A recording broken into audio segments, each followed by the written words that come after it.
Welcome back to the Deep Dive. Looks like you're all pretty interested in building wealth and investing wisely. We're diving into Nick McGilly's book, Just Keep Buying. Get ready to unlock the secrets to financial success. And do it without the stress. Exactly. Ready to jump in. Absolutely. One of the first things that caught my eye was this idea of saving for the poor, investing for the rich. What are your thoughts on that? Well, it's a bold statement for sure. But I think McGilly's onto something here. He's not saying one's better than the other, right? It's more about figuring out where your focus should be right now. You know, for some people, saving might be the only thing they can do. But for others, investing might give them way more bang for their buck. It's all about knowing where you stand, what your goals are. Absolutely. And he brings up a good point that a lot of people with lower incomes end up spending more than they make just on basic necessities. Yeah, that's a tough spot to be in. How can you even think about investing when you're struggling to just buy groceries? He connects this to something called diminishing marginal utility. Basically, the more you have of something, the less each extra bit matters. Like that saying, the first bite is the tastiest. Exactly. Think about a pizza. That first slice, heaven. But by the fifth slice, are you really enjoying it as much? Probably not. Same with income. That first bump in pay makes a huge difference, but as you earn more, each extra dollar has less of an impact. So someone just starting out should really focus on building a solid savings base. Absolutely. And McGilly even suggests being flexible with your savings rate. Life throws curveballs, your income might change, expenses go up and down. You got to roll with the punches. It's about finding that sweet spot. Exactly. Save what you can consistently and adjust as needed. He also talks about thinking like an owner, right? Building a portfolio of things that generate income. Yes. He goes beyond the usual stocks and bonds. He talks about farmland, royalties, all sorts of interesting stuff. It's like he's opening up a whole new world of possibilities. He is. It's about finding what you're comfortable with, what aligns with your risk tolerance. Now, when it comes to picking individual stocks, he seems pretty clear on his stance. Oh, yeah. He's firmly in the index funds are the way to go, Cam. Makes sense. Yeah. He argues that consistently beating the market is incredibly hard, even for the pros. He's got data to back that up, too. He says most market gains come from a tiny percentage of stocks. Finding those winners is like finding a needle in a haystack. And he calls it an existential argument against stock picking. You never really know if it's skill or just dumb luck. That's a really good point, especially when you think about how investment decisions can play out over decades. Decades. He also ran simulations showing that even if you could perfectly time the market, a buy-the-dip strategy often doesn't do as well as just consistently investing over time. It's amazing, right? And then there's that story about his grandfather who gambled away his retirement savings. It's a sobering reminder that even with some not-so-great financial habits, consistent investing could have made a world of difference. It really drives home the point of compounding and how starting early is key. The earlier you start, the more time your money has to grow. Exactly. Time is your best friend when it comes to investing. Speaking of time, he has some interesting thoughts on lifestyle creep. That story about the Vanderbilts, how their fortune vanished because of uncontrolled spending, is a real eye-opener. It's a classic example of how even vast wealth can disappear if you're not careful. He suggests aiming to spend no more than 50% of any future raises you get. So even if you get a big raise, don't immediately go out and upgrade everything. Exactly. Invest some of it. Think about your future self. And it's not about deprivation either. McGilly talks about finding fulfillment, not just fleeting happiness. Right, like running a marathon or learning a new skill. Things that bring lasting satisfaction. So let's say we're on board with this just keep buying idea. We're saving, we're investing. But what about those moments when we want to treat ourselves? Is there a guilt-free way to do that? McGilly has a solution for that, and it's brilliant. The 2X rule. Okay, I'm intrigued. Tell me more. It's simple. If you buy something expensive, invest an equal amount. So you get that new gadget you've been wanting, but you also put the same amount into an investment. You're enjoying the present and securing your future at the same time. Exactly. It takes the guilt away because you're making a positive step toward your financial goals. Love it. Now, debt. It often gets a bad rap. but is it always the villain? McGilly has a really interesting take on this. He uses this analogy of desert annuals. Desert annuals. Yeah, these plants, they don't germinate all their seeds at once, even when conditions are perfect. They hold them back. Yep, they hold some back. It's a hedge against droughts, unpredictable times. They're being cautious. Exactly. And he compares this to debt. It's not inherently bad. It's about how you use it. So sometimes debt can actually be a good thing. Exactly. Like student loans for a degree that will get you a much better job. That can be a smart investment. It's a calculated risk. Right. But he's not saying to go into debt for everything. High interest credit card debt. Definitely avoid that. Makes sense. It's about making sure debt aligns with your overall financial plan. Absolutely. It's about making choices that work for you. Now, this brings us to a classic debate. Renting versus buying. What's McGilly's stance on this? Yeah, big one. What does he say? He's all about looking at the data.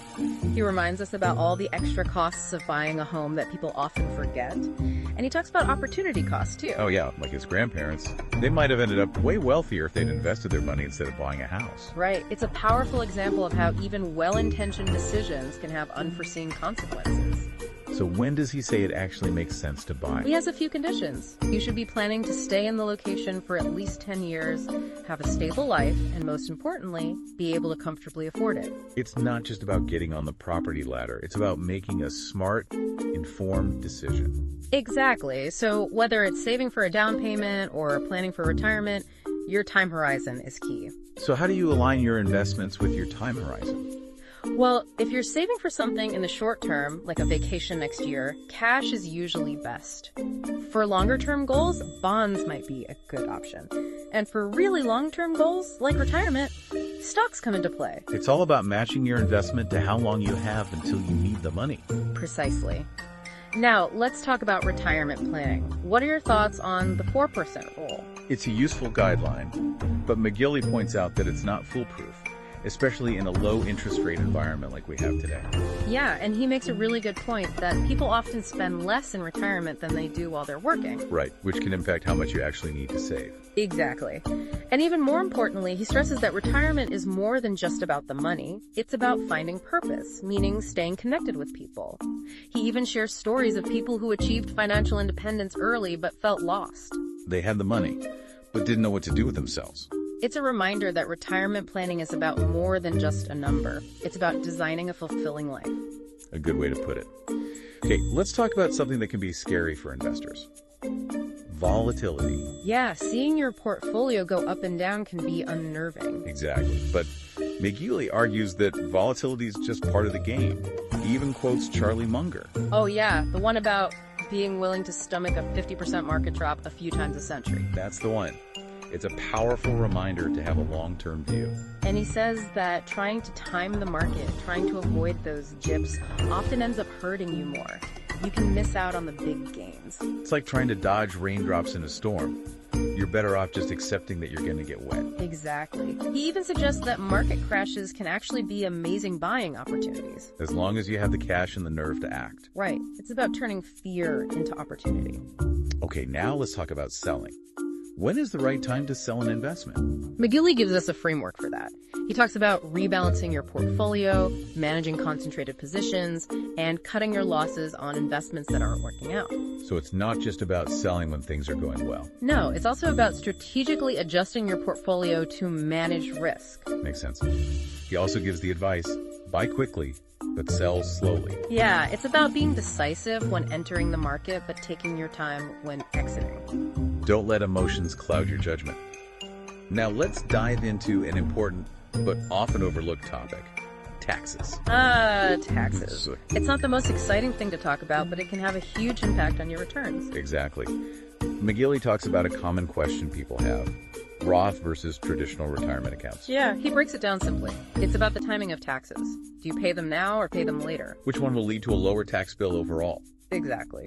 He also digs into the hidden costs of 401k fees. Sometimes those fees can really eat into your returns. Right. It's important to be aware of them. He also talks about asset location. Basically, it's about being strategic about where you hold your different types of investments to minimize your taxes. Now, for something a bit different, McGilly brings up this idea of the relativity of wealth. He shares the story of a lottery winner who continued to play the lottery even after winning millions. That's fascinating, right? It shows that having money doesn't always translate to feeling rich. It's all relative. Exactly. He also analyzes a quote from billionaire Lloyd Blankfein, who said something along the lines of, "I don't feel that rich." It shows that there's always someone with more. And it brings us to what McGeely considers our most valuable asset. Time. He asks the thought-provoking question: would you trade places with Warren Buffett, gaining all his wealth and knowledge, but inheriting his age? That's a tough one. You could have all the money in the world, but if you don't have time to enjoy it. Exactly. It's a powerful reminder that time is precious and finite. You can always earn more money, but you can't earn more time. He also tells the story of Dashrath Manji, the mountain man, who spent over 2 decades carving a path through a mountain. An amazing story of dedication and perseverance. It shows that even seemingly impossible things can be achieved with enough time and effort. He also shares a personal story about setting a financial goal when he was young. A reminder that setting goals and consistently working towards them, no matter how long it takes, is key. He also brings up this really interesting concept. He says we start life as growth stocks and end as value stocks. I love that analogy. What does he mean by that? When we're young, we're full of potential, like a growth stock that's expected to skyrocket in value. But as we get older, our priorities shift.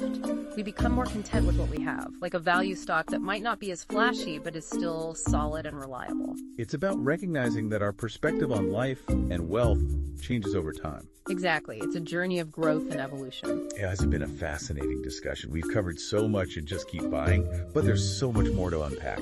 Definitely. We've only scratched the surface. We'll be back to explore those actionable steps and specific just keep buying rules that can help you build a more secure and fulfilling financial future. Looking forward to it. Welcome back. Ready to get into the nitty-gritty of how to actually put these ideas into action? Absolutely. Let's turn those insights into something we can actually use. Okay, great. McGeely lays out some pretty clear rules. The first one, remember we talked about it earlier, saving is for the poor, investing is for the rich. Right, but it's not about labeling anyone. Of course not. It's just a catchy way to make you think about where you are in your financial journey. It's about figuring out your next move. Exactly. If you have more room to grow your savings than your investments, focus on that. But if your investments have more potential to grow, well, put your energy there. It's about playing to your strengths at this moment in time. Exactly. And his next rule builds on that. Save what you can. He's not about strict budgets or anything like that. He advocates for a more flexible approach. Right. Our lives are always changing, our income goes up and down, expenses pop up. Your savings rate shouldn't be set in stone. It's about finding a sustainable balance. Absolutely. Save what you can consistently and don't be afraid to adjust as needed. And remember, increasing your income can make a huge difference. So it's not just about cutting back, it's about finding ways to earn more, too. Exactly. Which leads us to his third rule. Focus on income, not spending. He's not a big fan of penny pinching. He thinks focusing on the bigger picture is more important. Exactly. Growing your income, whether it's through a promotion, a side hustle, or starting your own thing, that's where the real impact is. I love how he encourages that entrepreneurial spirit. Now let's circle back to one of my favorite concepts from the book, the 2X rule. It's just so clever. It really is. It's all about balancing those immediate wants with your long-term financial goals. Guilt-free spending. Exactly. You buy something expensive, like, say, a fancy vacation. You invest an equal amount. So you're indulging in the present, but also setting yourself up for the future. Exactly. And it takes the guilt away because you're also making a positive move towards your financial goals. Love it. Okay, next up, debt. It often gets a bad rap, but McGeely challenges that. He does. He uses that analogy of desert annuals, remember? Oh yeah, those plants that hold back some of their seeds. Exactly. They're hedging their bets, you know? Right. Preparing for tough times. It's a survival strategy. Exactly. And McGeely compares this to debt. It's not always a bad thing. It's about how you use it. So strategic debt can be good. Exactly. Like, say, student loans for a degree that will lead to a high-paying job. It's an investment in your future. Right. But of course, he's not saying to go crazy with debt. High-interest credit card debt. Stay far away from that. Be smart about it. Exactly. Debt has to align with your overall financial plan. It's about making choices that work for you in your specific situation. Okay, now for a big one. Renting versus buying. This is a debate that's been going on forever. It is. Machiavelli takes a data-driven approach, He reminds us about all those hidden costs that come with buying a home. And he talks about opportunity costs, too, like with his grandparents. They might have ended up much wealthier if they'd invested instead of buying. Right. It's a powerful example of how even the best intentions can sometimes lead to missed opportunities. So when does he say it actually makes sense to buy a home? He's got a few conditions. Plan to stay there for at least 10 years, have a stable life and income, and crucially, be able to comfortably afford it. It's not just about getting on the property ladder. It's about making the right decision for you. Exactly. Whether you're saving for a down payment or for retirement, it all comes back to your time horizon. So how do you align your investments with that? Well, if it's short term, like a vacation next year, cash is king. For longer term goals, think about bonds. And for the really long game, like retirement, stocks are your friend. It's all about matching your investment to how much time you have. Exactly. Speaking of retirement planning, what are your thoughts on the 4% rule? I think it's a useful guideline, but Mego makes it clear that it has limitations, especially these days with low interest rates. Yeah, he also points out that people often spend less in retirement than they do while working. Which changes how much you actually need to save. Exactly. And even more important, he stresses that retirement is about more than just the money. It's about finding a purpose, having meaningful things to do, staying connected with people. He even shares stories of people who hit financial independence early and then felt completely lost. It's like they won the game but didn't know what to do next. Exactly. Retirement planning is about more than just a number in your bank account. It's about creating a life you love. A life with purpose. Okay, now let's talk about something that can be a bit scary, especially for new investors. Volatility.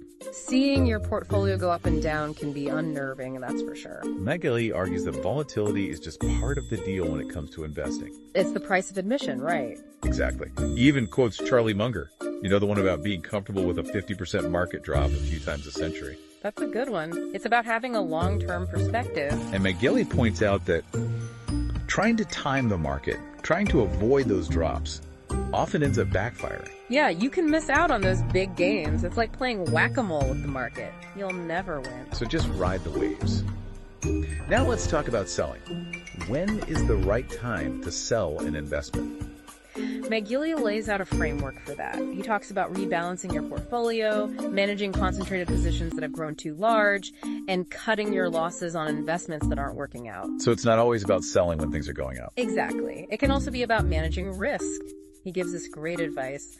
Buy quickly, but sell slowly. Don't let your emotions get the best of you. Exactly. Now let's move on to another important, though maybe not so glamorous topic, taxes. It's definitely not the most exciting part of investing, but it matters. It really does. Machiavelli tackles that common question, Roth versus traditional retirement accounts. That's a tough one for a lot of people. He breaks it down really simply. It's about when you pay taxes. Do you pay them now or pay them later? Which one will save you more money in the long run? Right. He also digs into those hidden costs of 401k fees.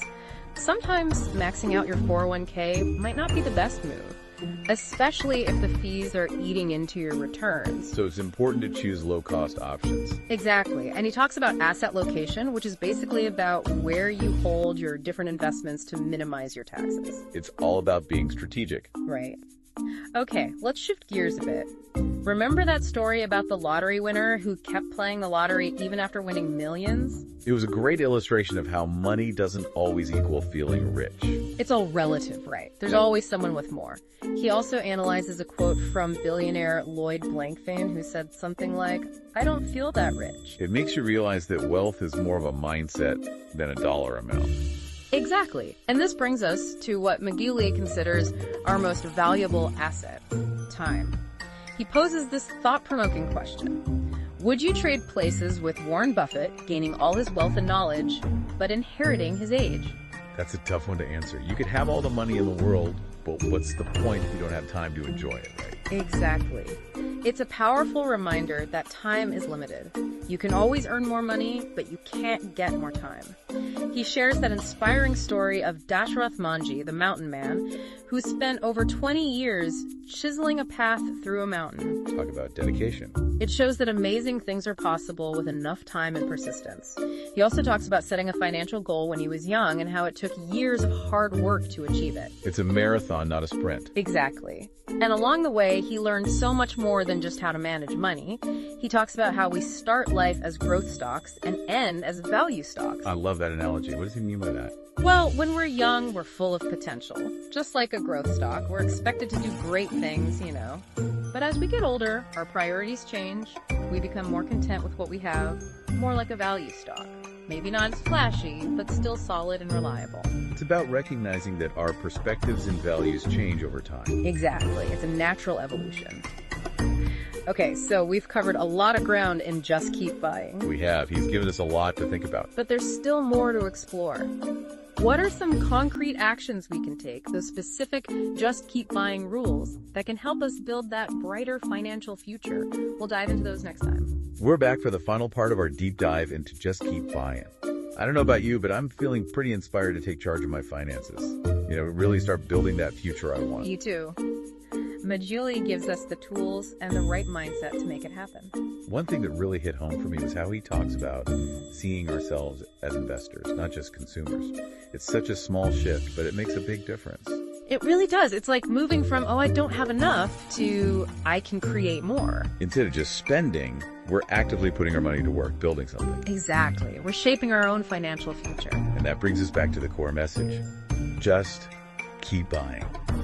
It's about making saving and investing a regular part of life, no matter what. Consistency is key. Right.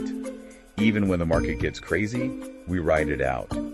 Volatility is just part of the game. Time is on our side. It's like planting a tree, you know? You nurture it, you give it time, and eventually it bears fruit.